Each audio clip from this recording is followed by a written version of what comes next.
है और ये भी अगर आप इसको सॉल्व करते हैं तो ये भी 2 नंबर के हैं। आज आपको हम वही क्वेश्चन लगवाने वाले हैं जो आप एकदम अपने आप को साबित कर चुके हैं कि हम बहुत वीक बच्चे हैं, हमारा सोशल स्टडीज में बहुत कम नंबर आएगा, कैसे नैया पार होगी भैया क्लास 10 के पेपर में। टेंशन नहीं, ये आपका 10 नंबर आपके हाथ में है, 10 नंबर आपके हाथ में है। जितना क्वेश्चन बता रहे हैं ना उसको बारीकी से देख लिए। तब क्वेश्चन एराइज का समय भी आपको यहाँ डिनोट कर दिए गए हैं। क्वेश्चन एराइज का समय आपको यहाँ डिनोट कर दिए गए हैं कि कब कब ये बोर्ड एग्जाम में पूछ दिया गया है। अब चलिए क्वेश्चन नंबर देखिए फर्स्ट का है, संसाधन को परिभाषित कीजिए। संसाधन माने समझते हो, साधारण रूप से अगर कहा जाए कोई पूछता है बोलचाल के भाषा में कि संसाधन किसे कहते हैं तो हम डायरेक्ट उत्तर दे देते हैं कि पृथ्वी पर उपस्थित हर एक वस्तु ये संसाधन है। पृथ्वी पर उपस्थित हर एक वस्तु संसाधन है। जिस वक्त संसाधन नहीं था उस वक्त कौन था? मानव ही संसाधन के रूप में कार्य को करता था। क्यों? क्योंकि बोझा से ढोना, कोहरा से पाथना का, खेत जोतना, हर एक प्रकार का कार्य कौन करता था? तो मानव करता था। और मानव के बाद ये जितने संसाधन आए हैं हमारे बीच, जैसे ट्रैक्टर हो गया, बस हो गया, कंप्यूटर हो गया, ये जिस पे पढ़ा रहे हैं ये हो गया, पहले ये सब नहीं था तो मानव के द्वारा संसाधन बनाई जाती थी और आज यदि है तो मानव के द्वारा। तो मानव से पूछेगा कि संसाधन में सबसे बड़ा कौन है तो मानव होता है और उसके बाद ये सब संसाधन आते हैं। पर्यावरण के भी सारे अवयव, पर्यावरण को डिफाइन कर देते हैं।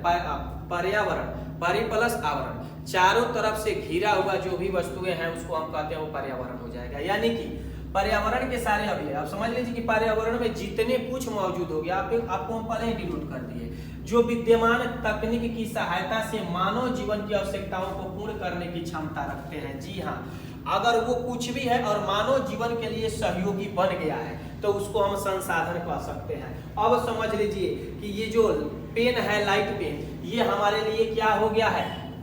यहाँ पे देखिए सहायता कर रहा है। क्या सहायता कर रहा है? तो भैया इसको अंडरलाइन करने में या कुछ लिखने में, जैसे हमको लिखना हो यहाँ विवेक, तो लिखने में भी सहायता प्रदान कर रहा है। तभी भी ये क्या हो गया? ये एक क्या हो गया? यह एक संसाधन हो गया।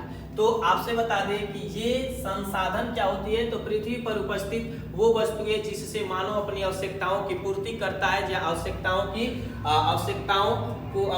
को पूर्ण करने की चाहत करता है, उसे हम क्या कहते हैं? संसाधन कहते हैं। नेक्स्ट आपका है, नेक्स्ट क्वेश्चन है, ध्यान से देखना। नेक्स्ट वाला ये है आपका, प्राकृतिक संसाधनों का संरक्षण क्यों आवश्यक है? ध्यान से देखना, प्राकृतिक संसाधनों का संरक्षण क्यों आवश्यक है? प्राकृतिक संसाधन समझ रहे हो? प्राकृतिक संसाधन कहने का मतलब क्या हो गया? Natural resource. और नेचुरल रिसोर्स क्या हो जाता है? जो गॉड गिफ्टेड है। तो क्या है बाबू? गॉड गिफ्टेड, जो हमको गॉड के द्वारा गिफ्ट के रूप में मिल गया है, उसको संरक्षण करना क्यों आवश्यक है? संरक्षण के मतलब होता है कंजर्व, और कंजर्व का मतलब होता है बचाव। यानी कि जो प्राकृतिक संसाधन है उसको हम बचाव कैसे कर सकते हैं और क्यों आवश्यक है, उसको बचाना हमारे लिए क्यों आवश्यक है? तो पहले देखते हैं उत्तर, उसके बाद हम एक शॉर्ट फॉर्म में आपको समझाने वाले हैं। तो ध्यान दीजिएगा। कह रहे हैं कि विकास कार्यों के लिए मानव ने संसाधन का अविवेकपूर्ण का मतलब समझ रहे हैं, माने बुद्धि का प्रयोग करके नहीं यूज कर रहा है, अविवेकपूर्ण एवं अति उपयोग किया है। कहने मतलब क्या है कि भैया दिमाग का तो प्रयोग किया नहीं पहला, और दूसरा का क्या किया?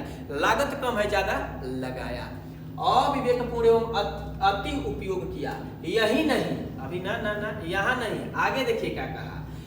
कई संसाधन आज समाप्ति के कगार पर हैं। तो जाहिर सी बात है कि जब अब तुम दिमाग से यूज नहीं करोगे, अब कहो कि इसका अगर ये पेन है, इसमें अगर लकड़ी से बना हो या किसी भी धातु से बना हो, लगने की इसकी जगह पे अगर 1 ग्राम है मेटल का पार्ट लग सकता है और हम इसमें 5 ग्राम इसी में खपत करा दे बिना दिमाग लगाए हुए, तो क्या इसकी जो प्रोडक्ट है एक अवस्था पे तो हमारे पृथ्वी पर से खत्म हो जाएगी?